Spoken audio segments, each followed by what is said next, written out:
Hi everyone, Victoria Cochrane here for Spiritual Events and Directories newsletter with another meditation break. This month the topic is curiosity. So curiosity killed the cat. That's a very well-known saying. And when I looked up the synonyms for curiosity, a couple of them were negative ones. They were meddlesomeness and intrusiveness. And that's interesting, isn't it? Because when we're curious about something or someone, we ask questions. We want to find out more. But what is the purpose behind us finding out more? Is it so that we can learn more for ourselves? Or is it just that we're sticky beaking and we want to just find out and gossip about them later? And it is human nature, unfortunately, to go down that track. And so how can we prevent ourselves from doing it? And it is by being aware of spiritual law and of two laws in particular, the law of free will and the law of non-intervention. So the law of free will states that we all have free will to do what we want to do and to make our own decisions. But there are caveats on that, of course, that we don't create disharmony for other people, that we don't intervene on other people's free will, and that we don't harm others in exercising our right to our free will, and that we don't intervene. The law of non-intervention states that we don't intervene on other people's free will for our own means, and because we want to find out more, or even if we want to help. And that is a fine line, that we want to help people, but when we do that without asking a person's permission, when we just go ahead and send healing, or if we just go ahead and ask someone to do something for that person without their permission, we're actually intervening on their free will. And some people will just get annoyed and allow you to go through with it, but others will get very annoyed and tell you right off, or just stop talking to you altogether. And we have to be very careful. Even praying for someone without their permission can actually have consequences. People have the right to do harm to themselves. It is contravening the law of harmlessness, but they have the right to make decisions to smoke themselves to death, or to jump off cliffs for fun, or whatever it is. And they've made those decisions. And even people with other abilities still deserve the right or the opportunity to make decisions for themselves. So how do we go through our lives exercising our curiosity without contravening other people's free will? So sometimes it's just none of our business. And even though we're busting to know, unless the person wants to divulge, or we want to know stuff, or they want to tell us stuff, then we have no right to know and no right to ask. And look, if we think about people who are in positions of notoriety, who are well known, singers and actors and politicians even, and people who are in the public eye all the time, how often is the law of intervention pushed upon them, and how often are they splashed across newspapers and magazines without even being asked, and so many lies or mistruths being told about them as well. And no wonder they get cranky, because it just puts everything out of balance. So how can we be curious beings but still allow other people to their own lives? And the answer to that is to actually be curious for our own sakes, and not so that we can just satisfy our curiosity about the lives of other people that have nothing to do with us. So I pulled 3 cards from the chakra. I have 2 chakra decks, but this one is from the Chakra Insight Oracle. And the first one was creativity. So it is about imagination, expression, originality, and passion. So instead of wondering about what's going on behind closed doors in other people's lives, it's about starting to learn more about our own spiritual selves and starting to be creative about what we can learn outside of our workplace and our families, what we can learn more about ourselves to better ourselves and to actually bring ourselves into a better reality, into a reality where we are happy and content and centered and don't need to know other people's stuff just for entertainment.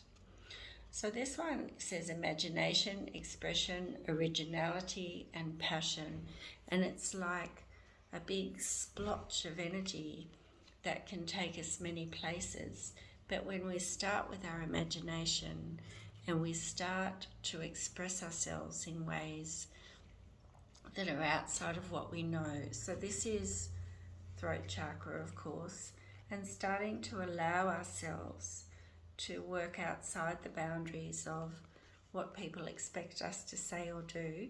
The other day, I was leading a leadership workshop and we were doing public speaking, and I just stood up and I talked about myself and I said, I'm Victoria Cochrane and I am a spiritual communicator and a psychic communicator and spiritual healer, and talked about my journey in that for 5 minutes.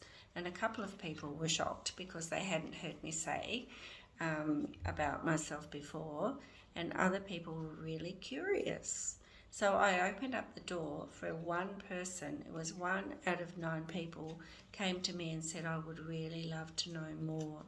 So I was able to express myself and talk about something that is difficult to talk about sometimes because so many people have different belief systems and are judgmental.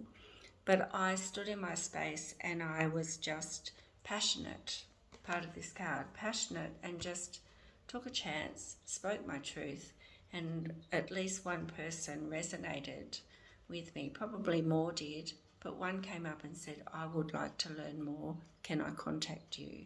And so immediately I've opened up the door for that person to actually learn more and then start her spiritual journey beyond problems that she's having in her life. So that is just one way of looking at turning curiosity into an opportunity for other people to learn more about something that they might not have thought about. Being present. So to be able to talk about myself, I'm connected and I'm present and I'm aware of myself and my spiritual connection. But I'm aware of the realities too of speaking my truth to people who might not believe it, but actually trusting in my connection with the Creator to know that when I trust myself, trust the Creator, and trust in my path, that I can speak my truth and even express myself in ways that have not been comfortable for me before. And the last one, again, is imagination. Again, it's crown chakra, is to focus on what it is you want to put out to the world, to spark other people's curiosity so that they're finding out things about you that are helpful for them but are not intervening on your free will, and that you're then able to find out more about them to be able to help them. So it's a two-way street, and actually putting out there that this is for your highest and best and manifesting the reality that you want in your life, where you are finding out things and expressing yourself to people in ways that are informative but also sparking curiosity, creativity and expression in ways that you haven't felt before. So I don't really have a meditation as such, but I'm just going to do the flip thing through one of my books, the Book of Life, Lessons from Mother Earth, and just read anything that comes out that might be relevant. So, the ebb and flow of the tides can be equated to the ebb and flow of life. What washes into the shore in one tide can be very different the next time, and it cannot be controlled or planned upon. The same can be said for life. While humans can plan and save money for the future, events and circumstances can change in an instant, altering the course of one's life.